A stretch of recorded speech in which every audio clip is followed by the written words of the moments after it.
question I'd like to start with is, as we transition to this new model for customer engagement, what are the performance measures that you all are using to track your progress? We shifted some of our internal metrics to define success. Success doesn't mean, well, those first users are happy with it, but actually towards full deployment of all of the licenses that we have sold. We track usability on an individual basis as well as on the number of applications that are being used.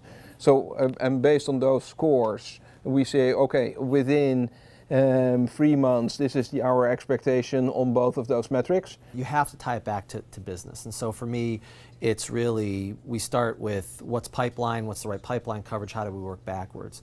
We look at CAC, customer acquisition cost to LTV.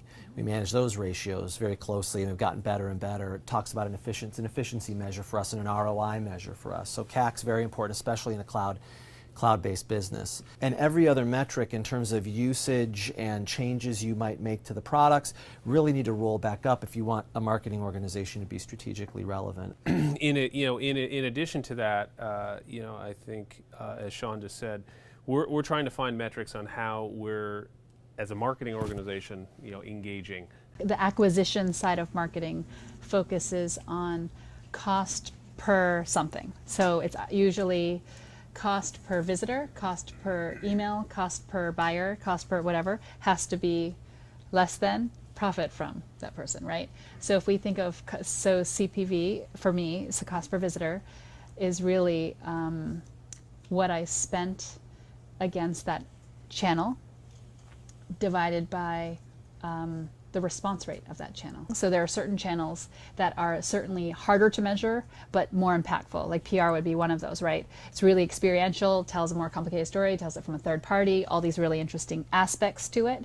So the goal is set differently because there's more of a halo with it, although we still hold everyone to a goal. My simple rule of thumb is that you want, there's carbohydrate marketing and there's protein marketing, right? And a lot of times you tend towards that quick hit carb approach with lots of information that may not have depth, may not have lasting power, may not be particularly credible, or give the customer something that they might not get externally.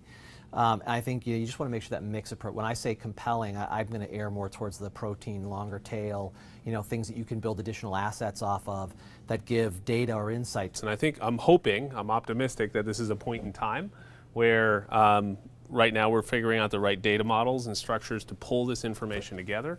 And now there's this whole new thing that everyone's talking about called IoT. And this Internet of Things is something that is, we know it is growing, but there's really a lack of definition as to where to play, how to win, what it is, who has a right to win. We're trying to figure out how do we encompass that new stream of data and really embrace this new world where there's going to be, 50 billion devices connected in 2020.